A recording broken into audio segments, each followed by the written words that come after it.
Well, by George at work, good evening and welcome to Let's Talk Shop with Russ. Work this week. Last week it didn't want to work. And another thing I noticed tonight, last week I have a router in this room and it's direct connected to my main router for our internet service. And it was not work last week. I did everything I knew I could to that stupid router and it wouldn't work.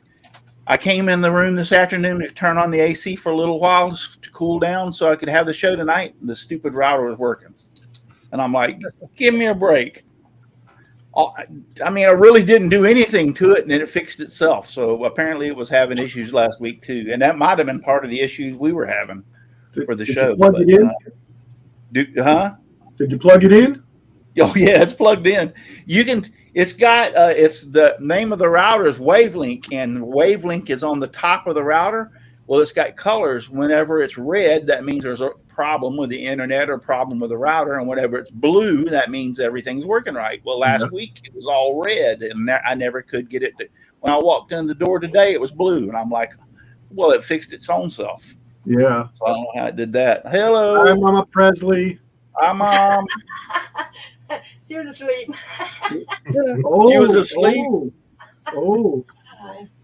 So, but good evening and welcome. I'm glad y'all are all here tonight.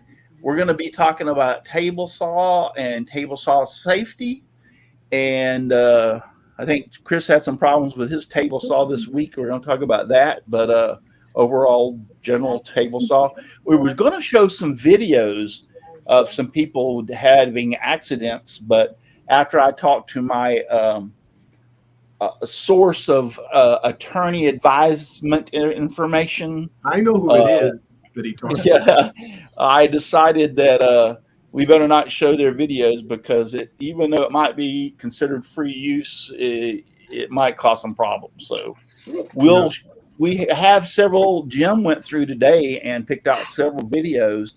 And we can share the link with you. And if Al wants to do that during the show, post some of the links. Yeah, and so you can go watch the videos yourself, and we can talk about the videos. But as far as actually showing the videos, it's not such a good idea. So, and people were saying, like last week, we had Brian Warner, we showed his videos. But the difference being is we had his permission to do that, and he was actually in the chat. So, if anything, nothing can be said about that. But these are people that have posted videos that if we show their video, they could go, hey, we decided we didn't like that. We're going to sue you. So that's maybe not such a good idea. But I appreciate the person that is my advisor on these things. When I asked him, he immediately responded, and I appreciate him very much. So. And he knows who he is out there. And I would say his name, but I don't want to, unless he gave me his permission, I wouldn't want to say it. So, but yeah, he's a great guy. He knows who I'm talking about too. But anyway, so yeah, talk about table saws and table saw accidents. Now let's start off with everybody tell us where you're from, or not that you're on the show tonight. So we'll start off with Paul. Boy, all these rules you keep throwing at us. I know. I'm Paul Coros from Paul's Messy Workshop here in the nice warm state of Michigan. You can find me on YouTube. You can find me on Instagram. And usually you can find me here on Saturday nights, and you can find me on Sundays over watching Al Forte's stream on at Kilroy 79763 on, I forgot what program it is, but Twitch. It's on Twitch at 3 o'clock Central, 2 o'clock Eastern. It's a good show. You ought to tune in. I'm even working with wood, so watch me stroke my wood as I work with it. Okay. Chris, tell us where we can find you. Hey guys, Chris here at the Old Cranky Workshop. I'm on Facebook and YouTube, and I don't watch Al's Twitch because I never logged into Twitch. So, and I'm too lazy to monitor all the other systems.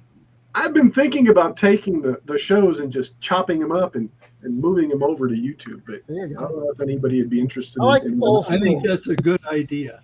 I'm old school. I do like too. YouTube. Yeah. I mean, sometimes you're on there for 2 or 3 hours. So yeah, if you chopped them up into like 1 hour segments.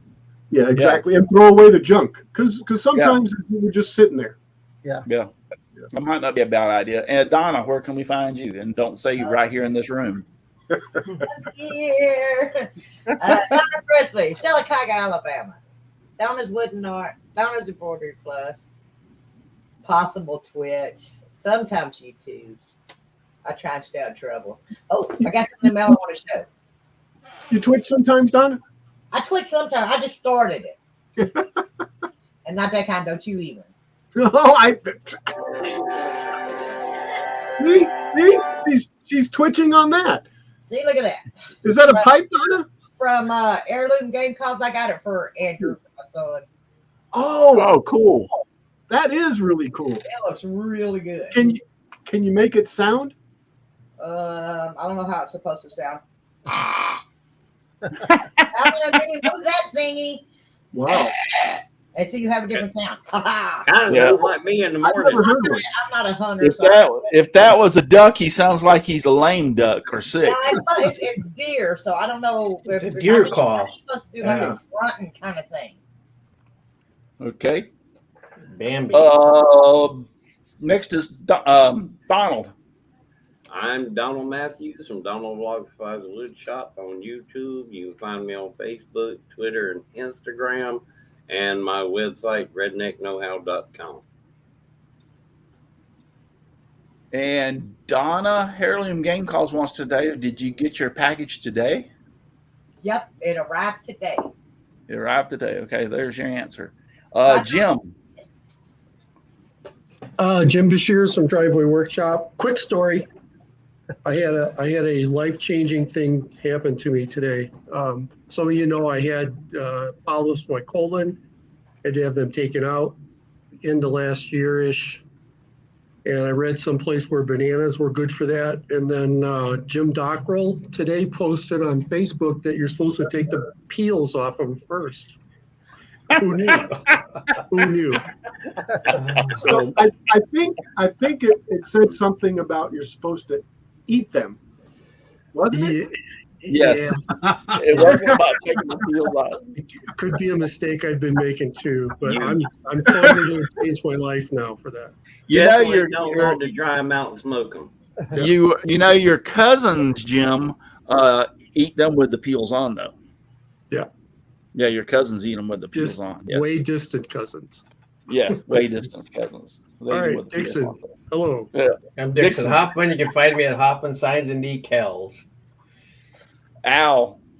Al Forte, Kilroy 79763, all over the place, guys. Like Paul said, come see me, 2 p.m. Central on Twitch. Thank you. I might be able to make it tomorrow. Just a couple of real quick things before I want to ask Chris. He was having problems with his table saw this week. That's what started this whole thing. So my son Corey and his wife have been they started off in London. They went to Scotland and they're in Ireland right now, and they're home tomorrow afternoon. They've been gone for 2 weeks. I'm going to go pick them up at the airport, and so that's they've had a great time. They said they got to go to our home country, Ireland. Some of our ancestors, that's where the name come from. O'Clarity is from we're Irish. So they got to go see the homeland. I've never been there, but I want to go. That's one of my bucket lists. So hopefully I'll get to go there before too much longer and see Ireland. The second thing is I told you about my daughter last week about her falling. Yeah. Did I tell you all that? Yeah. Yep. Okay. She had her surgery and she's doing good. She's just bored out of her wits. She said she's going stir crazy.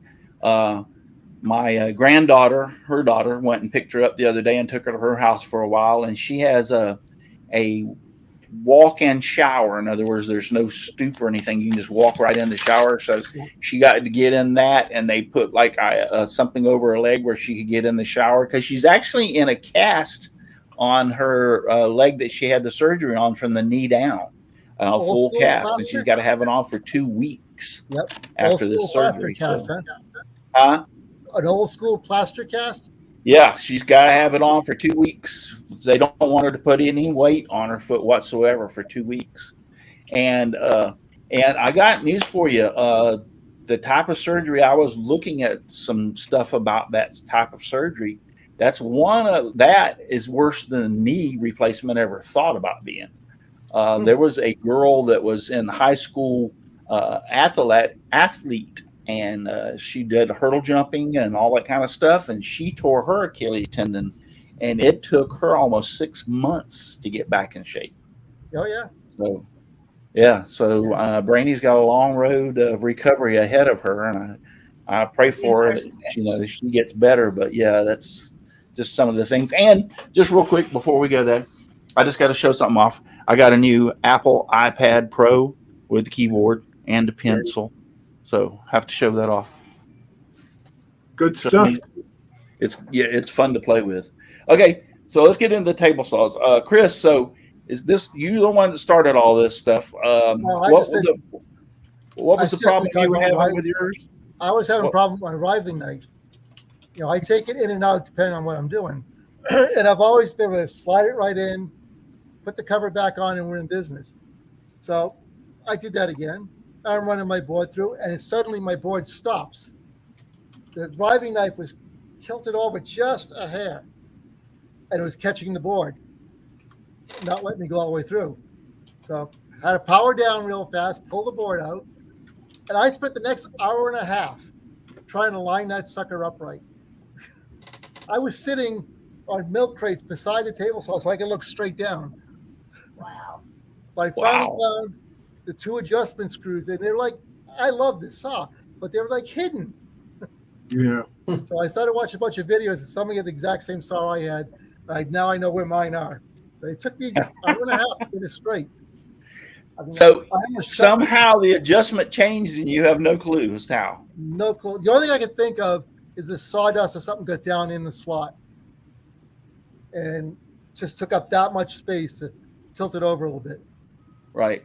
So at that point, once I had it straight, I shut everything down, unplugged it, and I gave the table saw a complete cleaning top to bottom. So yeah, I was going to, and I forgot about it. I could still do it if somebody wants to go into one of those videos and talk about the video. Let's see if Jim wants to do that. But I remember I told you I bought that very expensive, real thin, dime thin blade for my saw. Yeah. Well, it comes with its own riving knife, because obviously the thicker riving knives won't work. No. But in order to make that riving knife work, I had to make my whole new saw insert. Oh yeah. For that riving knife to work, and so it was really very simple. I used my CNC to cut and I used like Corian or the HDEP plastic. What is it? HDM. HDM. HDM. You need, what is that again? HDM. No, not HDM. HDM cable. Oh my God, I can't think of it. Anyway, I made it out of the plastic, and it works very, very, very well. But talking about that riving knife, you're right. If they get out of adjustment just a little bit, it can be heck. I think I came up with some new curse words. So I just maybe it got bumped and knocked a little bit while you was moving. No, because I've used it since then. Oh. So I think the last time I pulled it out, some sawdust had to get in there, and it was just enough to impact it over to the side.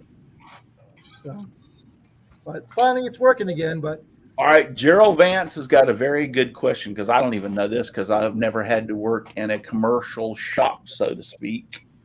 That we have OSHA mandates out on the job site when we're doing construction, but they're not the same as a commercial shop that would be like a cabinet shop or whatever. But anyway, he says, can you name the 5 inherent safety issues with all the table saws that OSHA mandates or commercial shop address? No, I can't. No. But if you know where we can find that, I wouldn't mind reading it, and I will share it with everybody. So if you can, text. If you're on Facebook, you're on Facebook. That's where Gerald Vance is at right now. If you can send a message to Al with where to do that, where we can find that. and Al can post it, and we can look at it, and we can go over it. I'd love to see that, because I don't know what the 5 inherent safety issues with all table saws the OSHA mandates are. Pretty good information. I see them all on the in the inside chat. Yeah. What, the Oh, OSHA mandates? No, the links to videos. No, Oh, decent safety video with blood, the scariest I've seen. Yeah. For real, soft stop finger. So yeah, and a belly black. Hey, that's the very first one. Let's see. Let me go over here in the chat to see if The one that Andy Bird Builds Yeah. has on there is a good one too. I hadn't seen that yes, one. Even that's I another jumped. good Yeah, one. it is. I saw his hand going there. Even I'm jumping. Like, I know. Yeah. Ain't it? No. yeah, exactly. The very first one I watched, and it doesn't have a name for it. I think it's Tom. Okay. Is that the one I watched? post it. Tom Hansen's. Yeah, or is it the scariest I've seen? I don't remember which one it was now. Yeah. Want me to one do that Tom says Hansen and then That Look at Tom scariest I've seen one has been out for a while. It's got like 4.1 million views on it or something like that. there's the Tom Hansen. No, I it's the think. very first one. It's not. It's Bird something. Andy Bird Bird builds. Andy Yeah, Bird Andy Bird Builds. builds. That's the very Yeah, first that's one. That's Now- a really good video. Yes, I watched that one, and myself, and I can tell you a little bit about that one. And we were talking about it in the chat earlier this afternoon, and some of the primary problems or some of the primary faults of people having problems with their table saw are themselves and what they do. And if you'll read that first video, the guy even says, for one split second, I lost my train of thought. In other words, he wasn't thinking right, and it happened. And we were talking about that today, and I said, most of your table saw accidents are from people just for a split second doing something, taking their mind off their concentration or something, and their hand gets too close to that blade, and there it goes. In that first video, that's exactly what happened to him. He was simply ripping some pre-primed 1x4s. That's all he was doing. And he even had what is the yellow block that we The gripper. yeah, the gripper. He even had a gripper and was using it. Well, once he got through running the gripper through the 1x4 all the way through and completing and removing the gripper, as he was watching where he was laying the gripper down, he didn't have his eye on where his hand was going to pick up the other part of the 1x4, and he missed the 1x4 and went into the saw blade. And he actually got these two fingers. Ooh. Yeah. It's a long He actually video, got so these. people are going to watch it, kind of advance into it. So, Yeah. It actually doesn't show his hand going. Everybody thinks it shows his hand going. Now, he shows his hand and the bad cuts on his fingers in the video, which is kind of gross if you don't like those kind of things. But his hand just goes down and he jerks it back so fast in the You don't video, see you it. can't actually see anything happen. I mean, Plus, it's you not. see the camera suddenly get kicked. Yep. Yeah. And then he kicks the camera, and then you see, if you turn the volume up, you hear a few expletives behind that too. Yep. It doesn't take much imagination to know what happened. No, and he go on later on in the video to describe that he kind of thought at first it was nothing more than some stitches, but when he got to the first ER, he found out that the cuts were deep enough that it actually caught the bone. Actually, in his index finger, it was the index finger. Anyway, one of the two fingers, he actually caught it not only in the bone but in the knuckle, to the point that they don't know later on if he's going to have problems, and they may have to fuse that knuckle together, that bone together. That's how deep the cut was, because he's thinking just some stitches and I'm going home. They said, oh no, they actually sent him to a second hospital that had a hand they were a hand specialist there, and they actually looked at it and helped him out. They ended up saying, yes, for right now, we're going to go ahead and just sew them back together, and we're just going to have to wait and see how they heal, and then we may have to do some more surgery on them later on. He goes on to say that toward the end of the video. So he, as of right now, or as of the time that he did that video, he doesn't say the actual final outcome of what happened. That's But gonna be a few weeks. I mean, you've got to be careful. I mean, it's no different than a bandsaw. No. I mean, you take your concentration off for one split second with a bandsaw. And let me tell you, a bandsaw will take your finger off as fast as a table saw will. Yeah, I've been bit by my table saw. When we were renovating the house, I was working during the winter. My wife was on her way home from work, 12-hour shift ER. Well, I'm in the shop cutting, just similar to what he was doing. I was cutting down trim, thinning it out. And I had these rag wool gloves on because it's January. My hands were cold. And I looked up as she pulled in. I pushed one piece aside. What I didn't realize, my hand was on the fence and my thumb dropped down and just caught the edge of the blade. It caught the glove is what it did. And it pulled my hand forward. So I got a nice gash right there. And it balances out because I did the same thing with that thumb in high school. So both thumbs have a scar on them from table saw now. But you have both thumbs. I have Yeah. both thumbs. Henry, What I got from my question. wife is, what the hell did you do? Henry Yeah, has real a quick. question. How hard is it to square up a blade on contractor table saw? I have a rigid. I can't tell you how hard it is on that particular saw, but some of them can be a pain in the derriere. The best thing that I can tell you to do is find out what model it is and go on YouTube and start looking for YouTube videos of somebody that's had the problem. And because I got news for you, 99% of the stuff that I need to do, I go to YouTube and consult it first, and I usually find a video. That's A what I guy found wanted with- $300 a piece to clean the injectors in my outboard motor. There's 6 of them because it's a V6, and $300 a piece to clean them.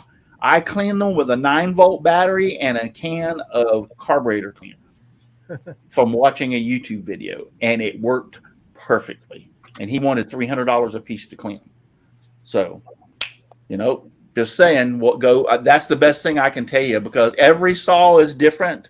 There's differences from a rigid to this. I know they're all made in China. They're all kind of stamped out, but they are actually kind of different in some ways.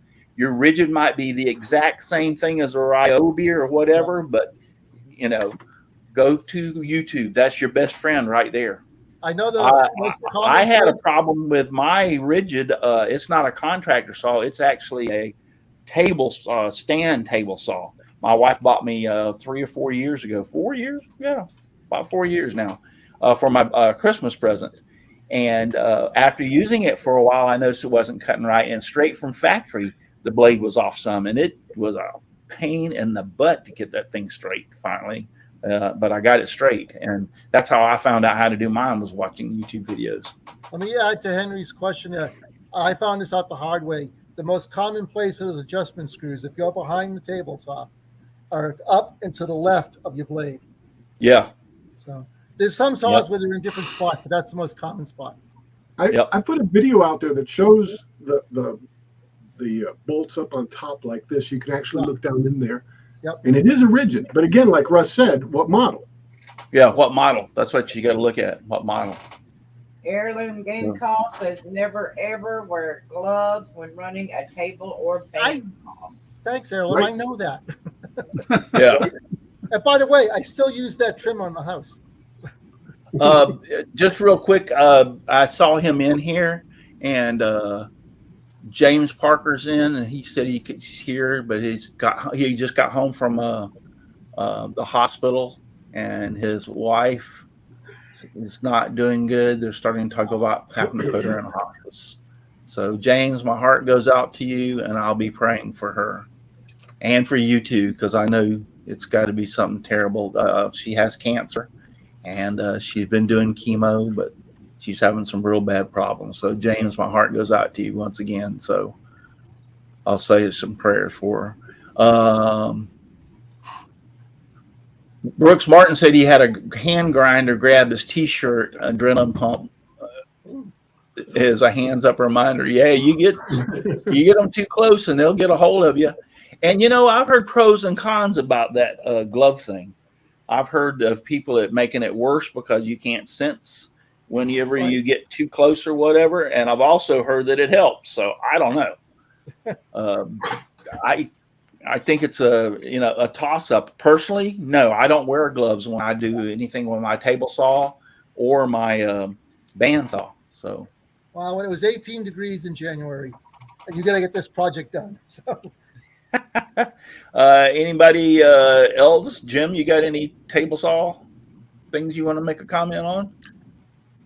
No, I've been pretty lucky with mine, actually. I've had it kick back on me a couple of times and throw a piece of wood into my stomach, but probably helped. I've had kickback before, but the main thing is I don't care how big a hurry you're in, slow down when you're on that saw. Yeah. I stay scared of mine. You what? I stay scared of mine. Scared? Yeah, because that way I pay more attention. Yeah, they're noisy. Little thing, I'll pop it off quick. Yeah, that noise scares me more than anything, and it's a good thing because the biggest thing is people. You have to finish the cut. That's when they kick back. When you think you're done, and you don't slide them both through. But I never had any problems with a table saw. Yeah, I never had any problems with table. This way, never had any problems with table saw either. Here's a trick that I was listening to about cutting pieces to size. And your normal thought is bring your fence up and then run something through, right? Well, that's where it binds and kicks back. So the thing is to take the fence, put it there anyway, wherever there is, and then take and put a block in front of it. So you've got your miter, and your miter is going to be pushed in with the piece of wood. So the wood goes up against that block, not the fence, so that as soon as you measure and go forward, there's no binding spot because the fence is like 2 inches away. That all depends on the cut you're trying to make, though. And you just keep cutting, and you just keep cutting. I've heard of that. I've done it a few times. That's one way. When I cut pieces to make a ring for a bowl, I put a piece in there that's going to slide along, and then just before I hit the blade, I go past that piece. Yeah. So, did we ever hear anything from Gerald Vance about? Okay, he came back and said the first one. After he made the comment about questions about the 5 inherent safety issues, the first one is blade contact guard. So you should always have your. I disagree with the guard. Now the riving knife, that's a must. You got to have a riving knife. But I've had so many problems with the guard getting in a bind and getting in me in more trouble than without the guard. The guard is there if something's going to fly back up at your face, but but the riving knife of a nut is a must because the riving knife is what helps keep you from getting kickback because it keeps the board separated and keeps them out of a bind and keeps them from turning left or turning right. So the riving knife, yes, I would not use a saw without a riving knife. Well, my shopsmith don't have one. I never used them. They come I with them 3D now. printed a bunch of these, and they really help a lot. Yes, you need to have some kind of push block, either like that. You can make them. There's tons and tons of patterns on the internet to show you how to make push blocks. Every push block I make has a backing that covers both sides, so it pushes it on through. Yes. But yeah, push blocks, push sticks. Most table saws nowadays, when you buy them, automatically come with a push stick. I was noticing that the other day when I was looking through some of the saws. My Ryobi, I got a Ryobi contractor saw for just doing stuff when I need to go out on the job site, and I got it, and it came with a push stick automatically. It's bolted to the side. You just take a little wing nut and take it off, and you use the push stick. But yeah, use something like that. The second one was kickback, riving knife, or splitter. See, that's the second thing that's on there. Third is respiratory dust collection.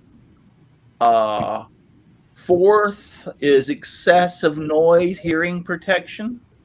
Fifth is debris in eyes, goggles for safety glasses. What was the last one? What? Hearing protection, noise. Yeah. What? What'd you say? What'd you say? Well, I can't see a dang thing, so I can't read. So, but debris in eyes. So those are, I did not know that.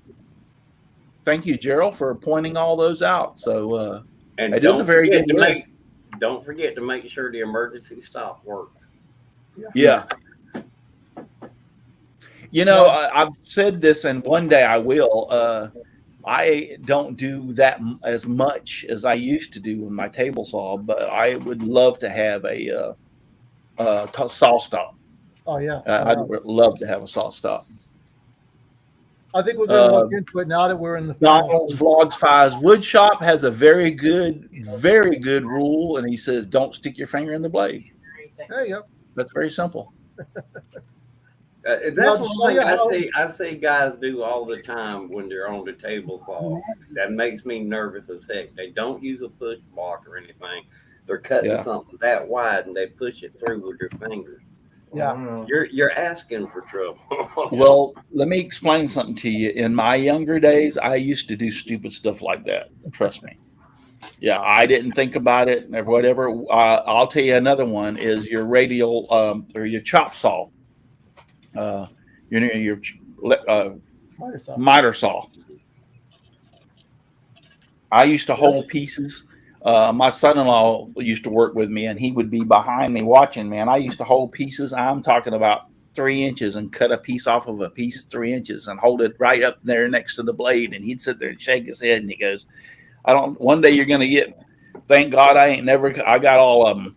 Yeah. I got all of them, thank God. But, but you're right. You need to use, there's no excuse nowadays. You got the gripper, you've got push blocks, you've got all kinds of things, push sticks that usually come with a saw.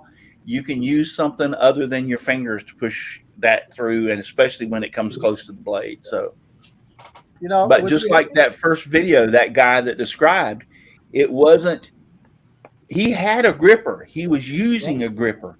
He had finished the cut and set the gripper off to the side and was watching where he was putting the gripper, but not watching his left hand reach for the board.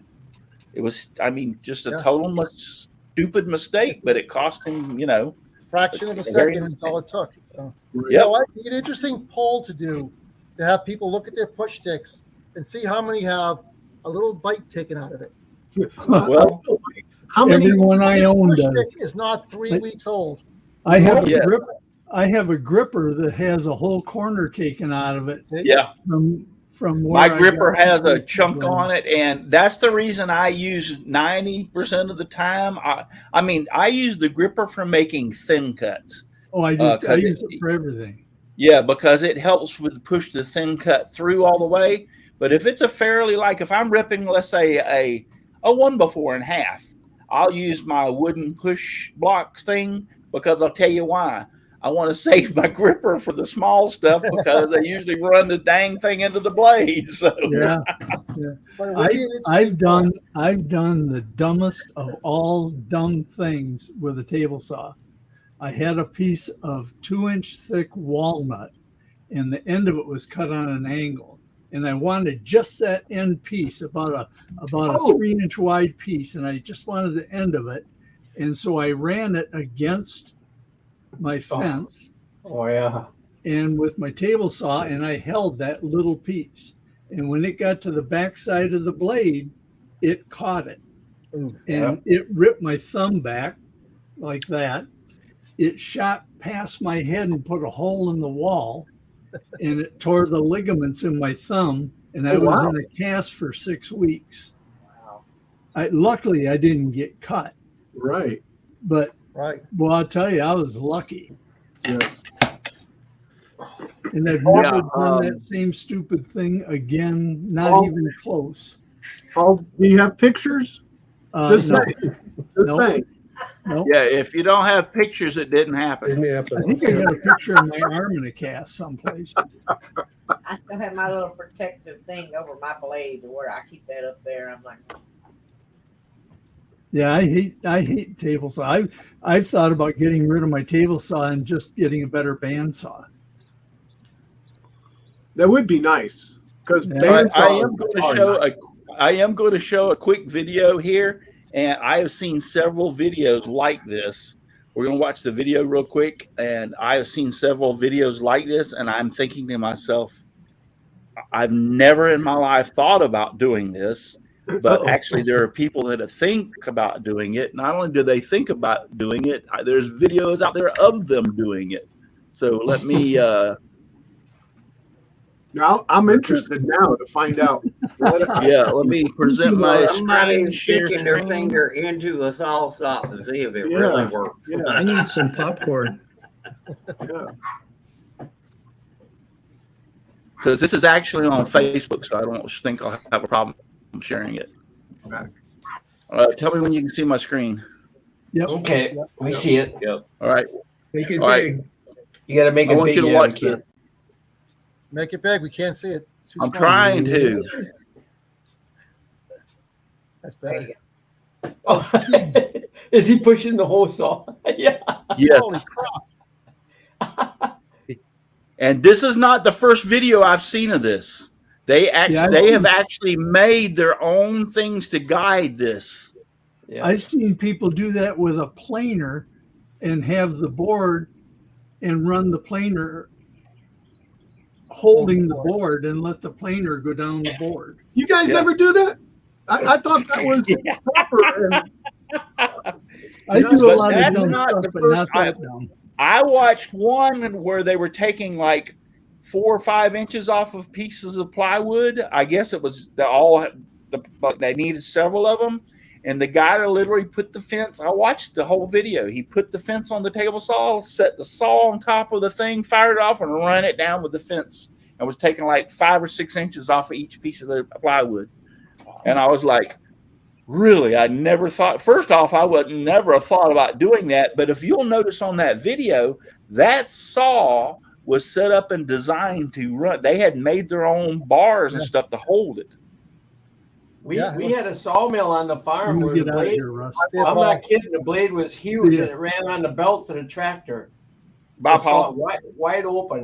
We had a Oh, yeah. sawmill. The blade was huge. The teeth were they were that big, and we had that on the farm, and it was wide open, and that's how we ran it. And then we ran it to a Ellis Chalmers.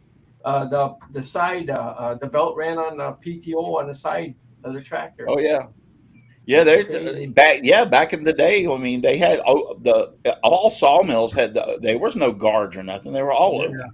Yep. Yeah. But now you have to admit the sawmills that they were doing were all doing rough cut. They weren't really cutting like a real fine piece. Yeah. They were cutting like big chunks we or were big cutting pieces. trees. They weren't doing the fine detail for the dining room. Yep, we were cutting trees up, pieces up. Yeah.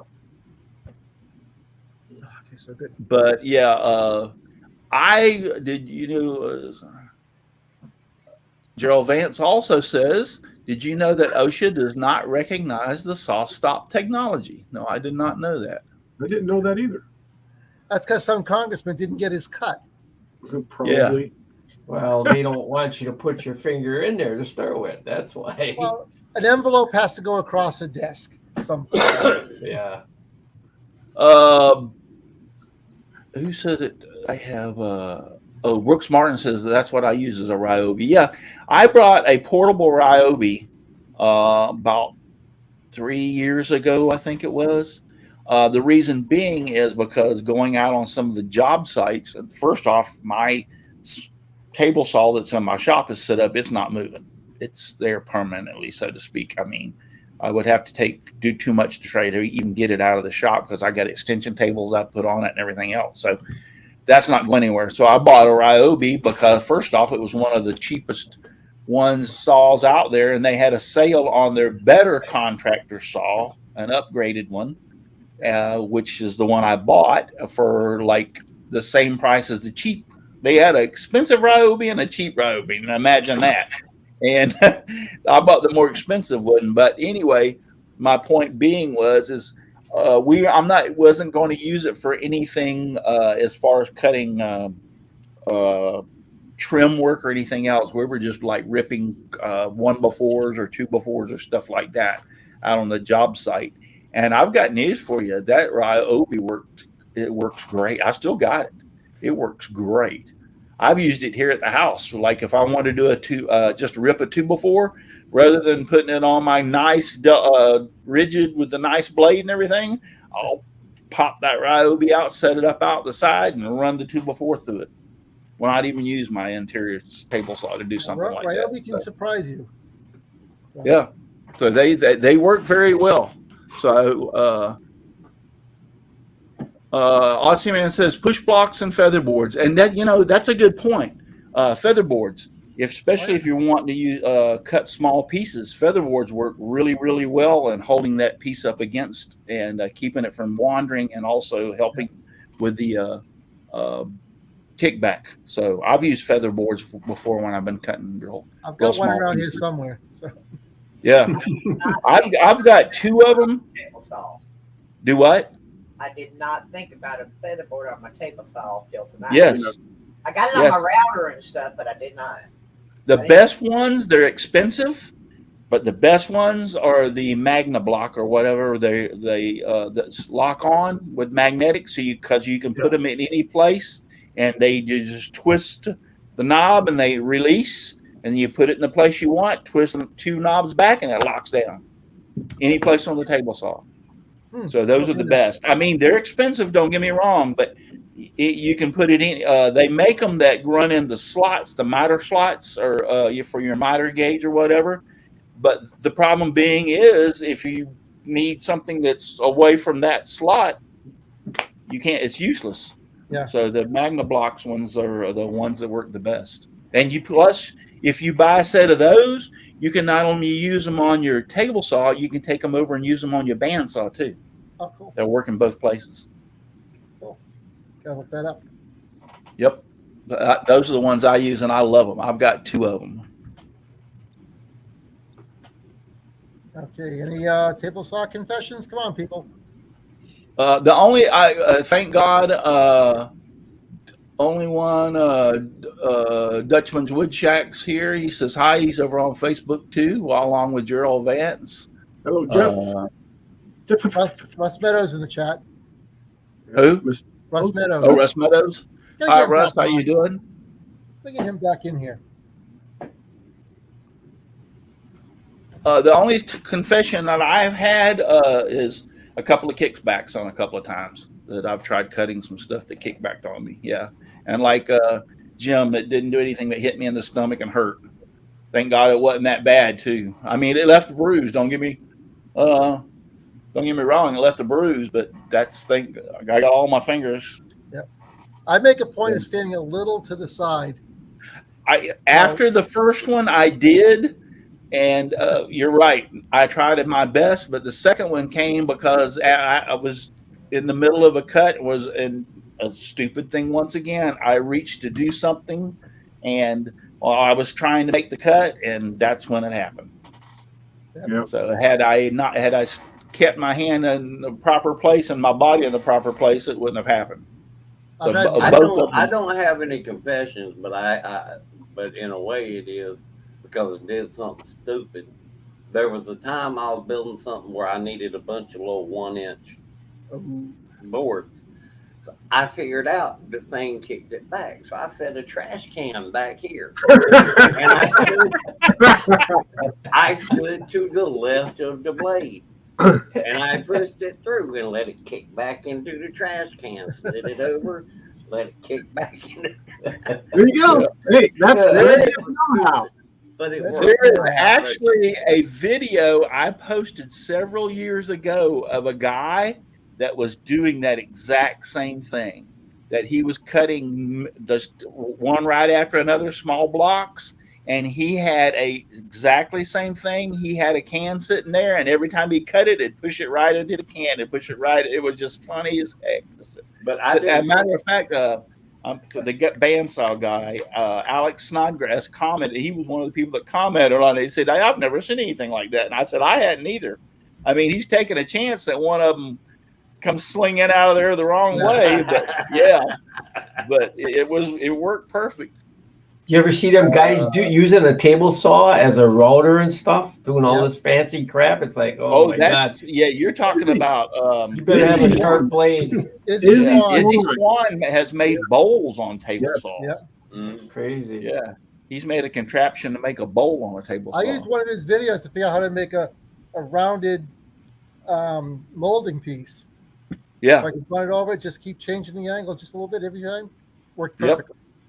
I want to scope. Well, if you want to make like cove molding, you can make it on your cove molding. Yeah, because cove molding is nothing but a half circle, or a quarter circle or third circle, whatever the size of the molding. Yeah, you can do that.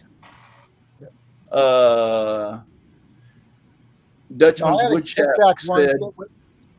Dutchman's Woodshack said he ran his middle finger through the saw this year. Ooh, yeah, that's not. Yeah. You're not supposed to flip off your bandsaw. Yeah, really. It will get even. No, I've had one back that cost me money, kicked back off the table saw, and it went through the window behind me. So I had to go pay for a piece of glass and reglaze it. Yeah, somebody said they used a hand grinder as a table saw. Seen it on YouTube. Yeah, they made a actual table saw and took a hand grinder and put it up underneath it with a blade on it and used it. Austin Man says he has a door where wood kickback hit. Now just open the door before I use the table saw just in case. Makes sense. I missed some funny accidents, not so funny accidents. Al, did you post the link for that one that I labeled the scariest I've seen? No, but I will. I didn't know. I haven't posted any of them unless we're talking about it. Oh. And it's the title and then the yeah, his channel is THINTZ1, so it's at the end of the address. Yeah, it says this. It's actually labeled the scariest I've seen, Al. It's in our interior chat. The guy was going to demonstrate how kickback happens, and he's pushing this stuff through the table saw with a push block, and then he twisted it so it would bind, and it threw the block out of his hand and pulled his hand down almost on top of the blade. I see that. Threw that piece out and went through a welding shield. Jeez. And he lost it for a while. That thing gives me nightmares when I watch it. Yeah. And I was cutting a alarm saw with no covers on it. I was cutting a piece of Lexan down at work, and I thought it was Lexan, and it was acrylic. And that thing shattered, and it was like on a triangle and shot past my neck, and it stuck in the wall behind me, and I thought I never use that saw again. It was a wide open blade. Wow. But it was acrylic, and that's why it shattered. I thought it was a piece of Lexan. Yeah, that's acrylic will shatter. Yeah. Yep, and that thing shot by, and it was arced like a triangle, and I thought if that would have hit me in the neck, I would have been done. I would have Stuck cut right in the wall, vein. 20 feet away. It's crazy. Jim Dockrell says there's plenty of good videos out there on how to set up your table saw for safety and accuracy. And yes, there are. I'm telling you, YouTube is one of the best places to go for information on stuff on pretty much anything you want to know. We had to do something on my son's car one time, and we went in and watched a video before we did it and was able to repair his car. I watched it for instance, like I said, my outboard motor for fixing a couple of the fuel injectors were stuck, and I was able to clean them with, all you did was take you soak it, and then you keep on putting carburetor cleaner, and you use a 9-volt battery to touch to it. And the 9-volt battery, if you listen to it, it'll make a clicking noise. If it doesn't make a clicking noise, that means it's not opening and closing.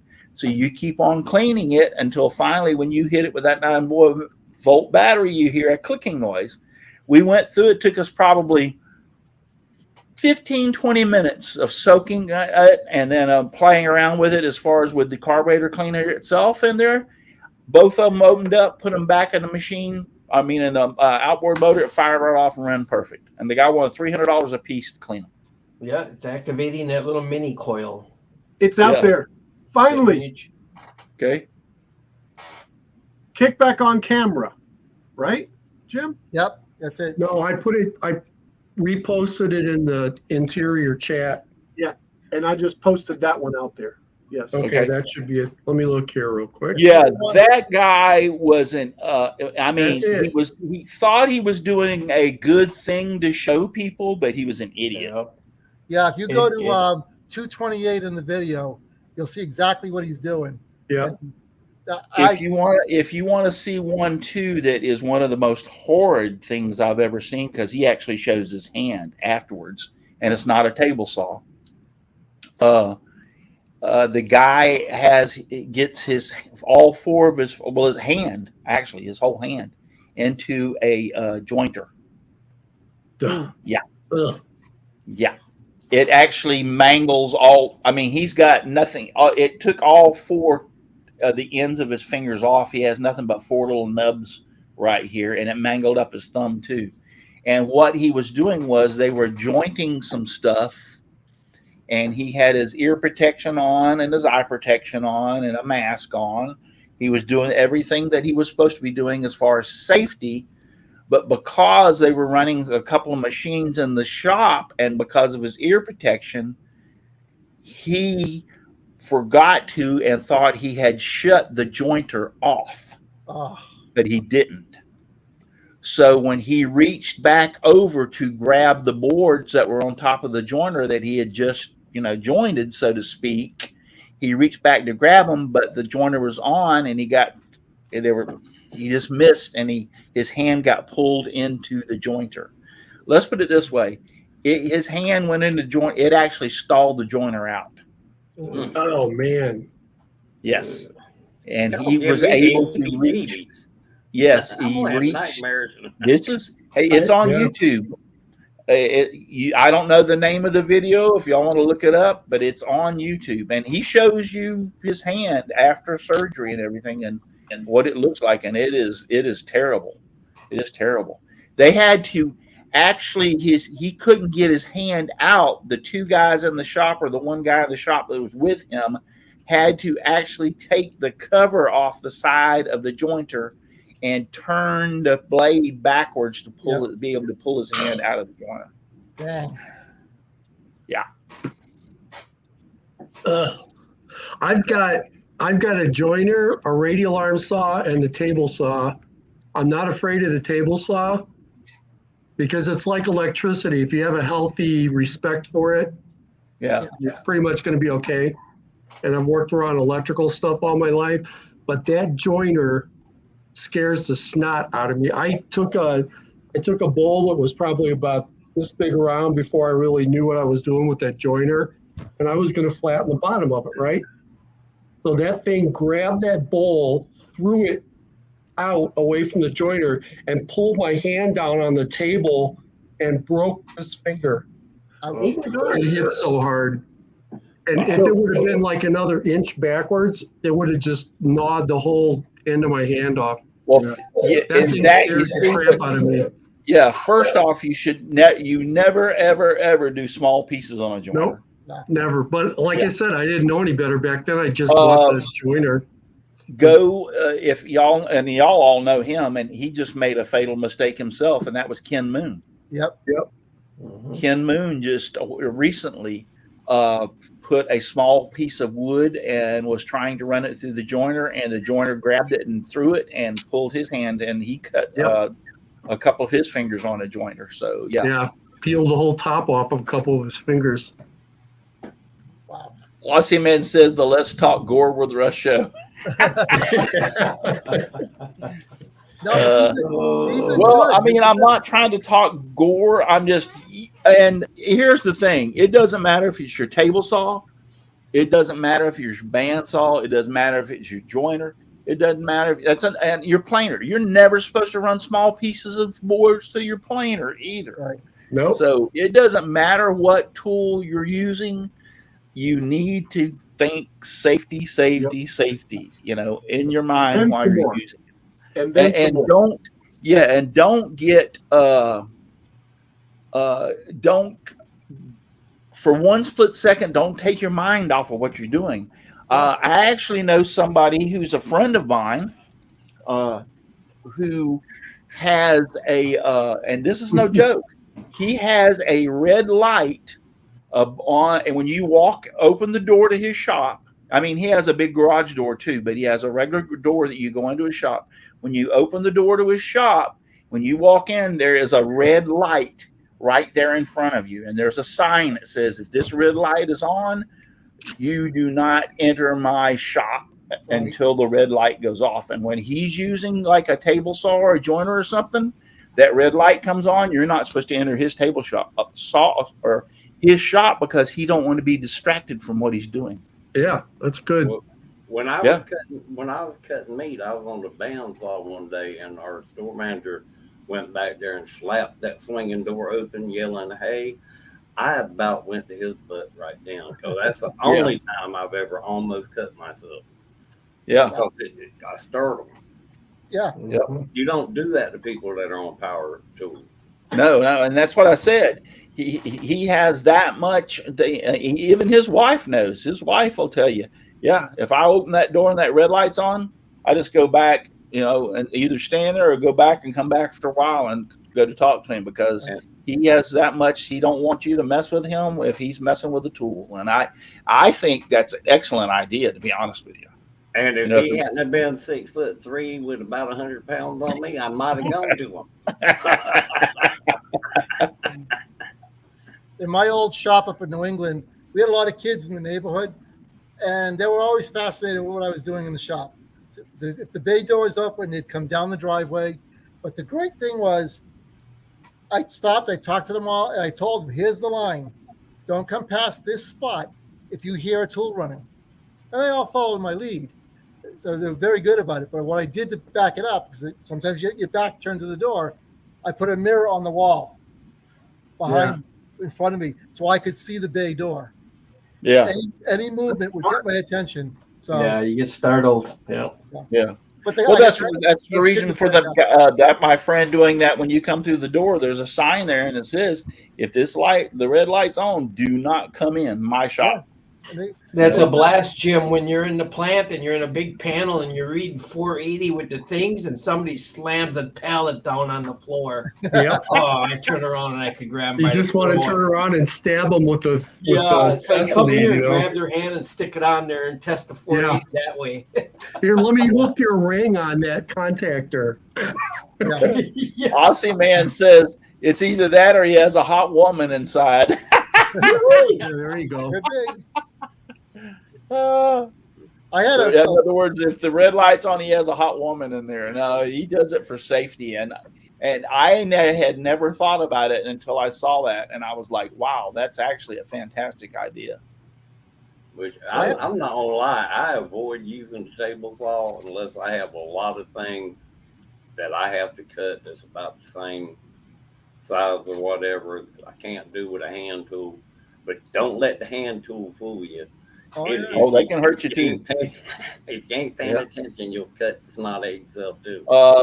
My dad was, and back in the day, skill saw was not actually just meant a power saw. You know what I'm saying? Skill saw was an actual brand name, but everybody called every saw a skill saw. Every second. Why? Yeah. But skill saw was a brand. It was actually one of the best brand names on the market at the time. But my dad cut. Oh, it was thumb. He cut his thumb at an angle. He cut the end of this finger, and the end of this finger off with a power saw. He was trying to rip a board, and it got into a bind, and the saw jumped up and went across the three end of his fingers, and that was a hand power saw that did it. So, just like you're saying, it's any of the any tool you have to be careful about. One thing I want to do before we do get off here, because it is 9 o'clock, and let's talk about the table saws for just a little bit. But you know, I've had success. I've used pretty much throughout the years some, not in my shop, but some really. I've used a saw shop stop in another person's shop, and they're nice. Don't get me wrong.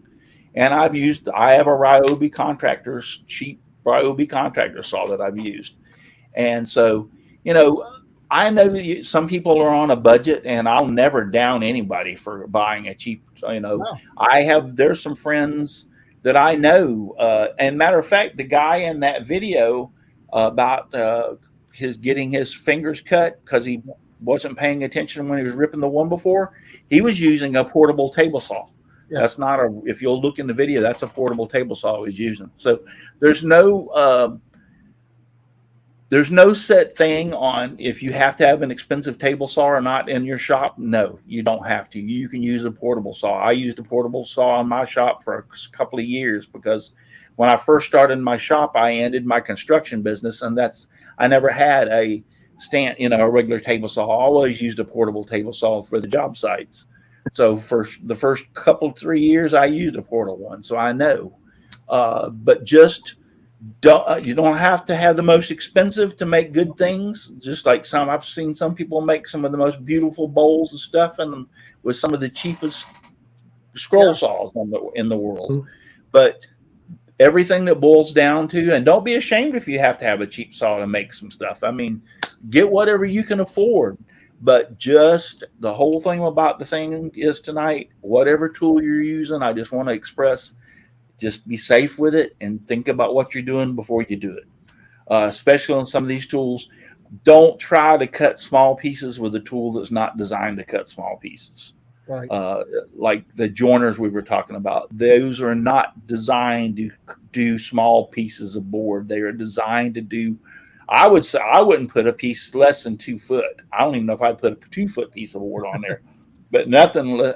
You know, I usually run 4 or 5 foot boards, 6 foot boards through there, 8 foot boards through there, but they're definitely not designed to run a 6-inch piece of wood through. Don't do it. Neither is your planer's not designed for that either. Nope. So, It's funny the joint. We're talking about the jointer. I can respect all my tools, but table saw especially. I think I do everything right there. But again, a moment of weakness, you could screw up. But the jointer. I got one for free from a friend. It was brand new, Porter cable. This thing was slick. I plugged it in, put my first board across it. It scared the crap out of me. As soon as we got down here, I sold it. Yeah. If I got to clean the edge of a board, I'll run it across the table saw. So, yeah. I mean, they're great. I have one, and I love mine. Mine has a 6 foot bed, and I love it. So. And I've used it. I'm not scared of it, but like I said, I only use it for certain things, and I'm not really scared of it. And another thing is, I never use my joiner with my hands. I have push blocks. Yeah. Oh yeah. The one thing I kind of live by is don't be scared of the tool, but respect it. Yes. If you're afraid of it, you're going to do something wrong just because you're having an anxiety attack. Right. Pushing a piece of wood through it. So don't, learn the thing good enough and respect it, but don't be afraid of it. Right. Back before, just wanting to bring something up about the joiner. I know the show was on table saws, but we're talking about safety about all things. Now my joiner did not come with push blocks. Let me get something to drink here. And this was back before I even knew about the gripper. So what I did on mine was, when you go to the store, you can buy, and it's called a towel grout sponge. It is actually a plastic handle with like a foam, this rubber on there for putting grout in tile, like on wall tile in your showers and stuff. That's what it was designed for. But it's got foam rubber padding. It's got a plastic handle. I'm sorry, I got a thing in my throat. And it actually has a piece of metal underneath the plastic handle. So you got the foam on the bottom, a flat piece of metal, and you got your handle you can grab. It looks like a trowel, to be honest with you, but it's foam. That's what I used before I knew about the gripper and all those other kind of stuff. I use those towel things to push the boards through on my jointer to protect my hands. The biggest So- issue with all tools that you will run into is not the tool, it's the tool behind the tool. Right. Yeah, no, it's the idiot behind the tool. That's what a tool is. Tool behind the tool. Well, I mean, and it's sad that it's.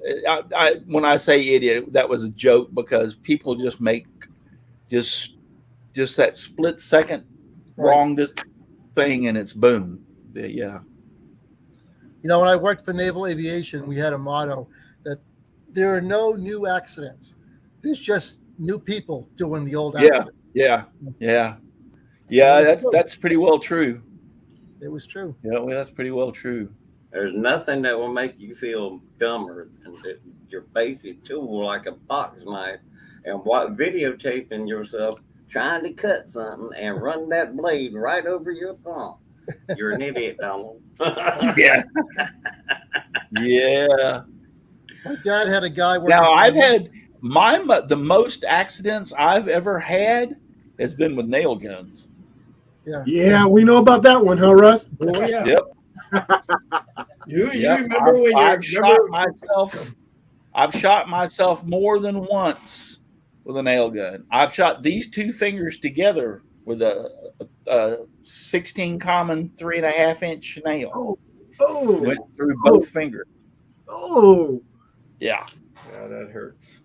And then that one time I was holding like two boards that were their total depth was like 3/4 of an inch or whatever, and the nail that it was a brad nailer, but the nail was like 1.5 inches. Yeah, it went into my palm of my hand, man, and I felt that really, really quick. When I was a kid, you remember when you were a kid, them carpenters would take that board and set it on their leg and cut it with a circular saw? Remember that? Oh yeah. They'd Yeah. lay it on their leg and then they'd shoot across with it. Yes, they would. Hey, I watched. We've got framers that I watched them do that same thing, and I walked up to them and I told them, "Don't do that, man. One of these days you're gonna get in a bind, and there goes your leg. Oh, we'll be all right." I'm like, whatever. Not on my job site, though. Yeah. My dad had a You're guy right, who cut yeah. his thumb, he put a good gash in his thumb with a handsaw. He was holding a 2x4, used a crosscut saw, he's coming down, and went right into his own thumb. Like, I feel the pain. I mean, the first grades, you should have felt it. So, Yeah. but nope, put a good gash, about 4 stitches. So, Both times, Dutchman Woodchuck saw said, and just so I was everyone, two people talking. just so everyone knows, I changed the old YouTube to Jeff's Garage, and I still have the Dutchman's Woodshack channel bit something, but somebody else is running it. Okay, I don't know what that's about. How can somebody else be running your channel? You should be able to regain control of it. There's pretty well safety measures through YouTube, Twitch, Twitter, all of them. So you need to contact them and find out what's going on. Jim Dockrell says, "Why would anybody want to bake a Cuban?" Because they're hot and juicy. Oh, man, they're Yeah. awesome. Yeah. I like a good Cuban sandwich, too. Oh, man. Like I put out there, I'm not a sandwich person, but when it comes to a medianoche, oh, goodness almighty. Oh yeah. Watering. Can't we just have some old-fashioned roast beef and cheese? No.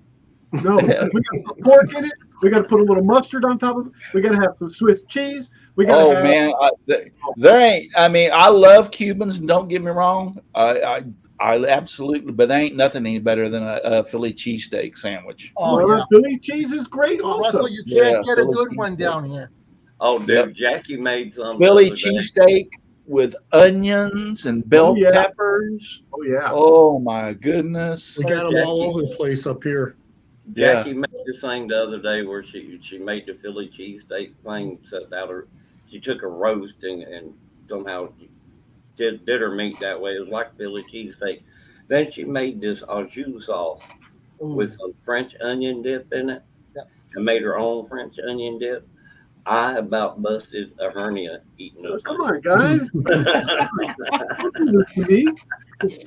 Well, you know, now there's real Cuban sandwiches, and there's fake Cuban sandwiches, because real Cuban sandwiches, we were talking about the other day, we saw my wife showed me some lady making a Cuban sandwich. She didn't put any pork on it. I'm like, that's not a Cuban. You gotta have pork. You gotta have pork on a Cuban sandwich. You know? Every time I try to make a Cuban sandwich, the cops and ham there with me. And salami, pork, ham, and salami. That's what I usually. It could be. That's what I usually get on mine. The ones that I get made is pork, ham, and salami. But I don't remember the salami. Maybe I'm you don't remember salami. All right, since you're on the computer, Al, look up what's the real way to make what's a real Cuban sandwich made with? Real Cuban sandwich. Yeah. What's the ingredients? Now a cooking show, boys and girls. Recipe. Okay, what is the original Cuban sandwich? No mayo, no lettuce, no tomato, no turkey. Right. Tampa Cuban is layered from bottom to top. Ham, roast pork.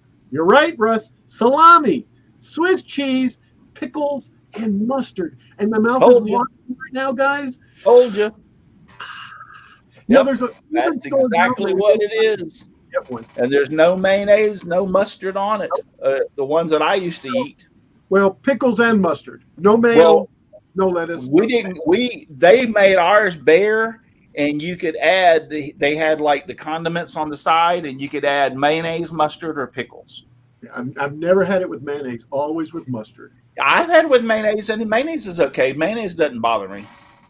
But yeah, the real one was salami. Yeah. Boys and girls, next week we'll discuss Italian or American subs. Well, it all started. Hold on, just 1 second. It all started with who? Look at that. Look at the Jim list. Dockrell. It all started with Jim Dockrell. We'll blame him. Jim, you're banned from the next 5 shows for doing this. Didn't it start with Jim Dockrell saying, "Why would anyone want to bake a Cuban?" That's where it started. The funny thing is, the chat started moving faster. Eloy was the one that brought it up, didn't he? Who? Eloy? Rockin' Woodworks? Eloy tried to guide us back into the right. Said, "Why would anyone?"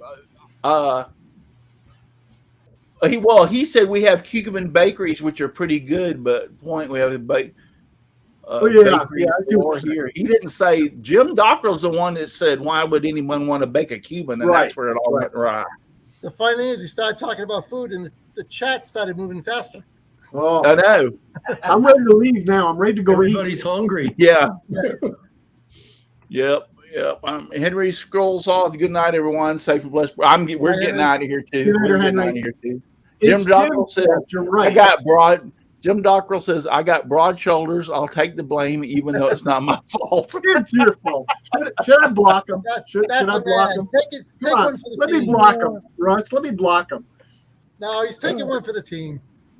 Okay.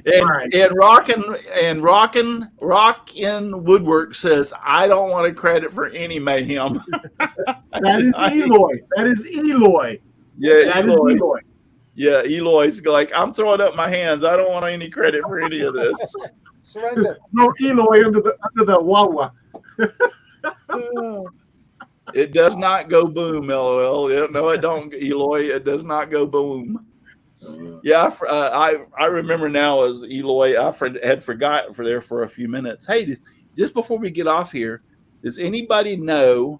I love these glasses and they work great and everything. And I made a boo-boo. I lost the little plastic nose thingy. Oh. Can you buy those and put them on? Or most eye places will put one on for free. They'll replace them for you. You can put them on. Okay. Walmart $10. I've gone to Walmart and they've replaced them for $10. Now, even I know the assorted chains. You walk in, you got a little problem like that. They're gonna fix it for you because they want you to come back as a customer. Yeah. Okay. Yeah, they didn't want me to come back. I'll check on that then and try to get it fixed. I do have to go to my ophthalmologist. I mean, these are prescription glasses, but they work great. But my work glasses, which are the black ones that you all see me wear, I use them for working out in the shop, and I've dropped them and messed with them so many times that the lenses are scratched. I got to get new glasses. So, Yeah, we were but on a road these trip when I accidentally sat on my glasses and knocked one of the lenses out, and I can't do jack without them. I can't read Yeah. it. Yeah. But we pulled over at one of those big chain companies. Amy walked in with it. She came back out 10 minutes later. My glasses were fixed. No charge. Wow, great. That's great. I did not know that. All right, we're getting out of here. Thank you all for watching. And yes, we don't have any gross stories, but we put some videos out there, and go watch them and see the gore for yourself. But yeah, just stay safe in your shop. I think we told enough gory stories. We don't need a confession tonight. Yeah, keep your mind and concentration on what you're doing, and keep all your digits. You know, that's Don't the best thing I drink can and tell you. I love it, Yeah, Aussie, don't man. drink and swallow. Hey, listen, if you're too darn busy to get out in your shop and make some sawdust, you're lazy or just too darn busy. Lazy. So get out in your shop and make some sawdust. Just give me sawdust, lots of sawdust all around me and everywhere. I like it flying all around my shop and even in my beard and hair. Thank you for watching, and God bless. Right, Live boys long and and girls. prosper. And remember, you don't have to go home. You can't stay here. What he Nope, said. Got to get out. Got to leave. See ya. Finish up your Sayonara. drinks. Don't forget Good to night, tip the everybody. bartender.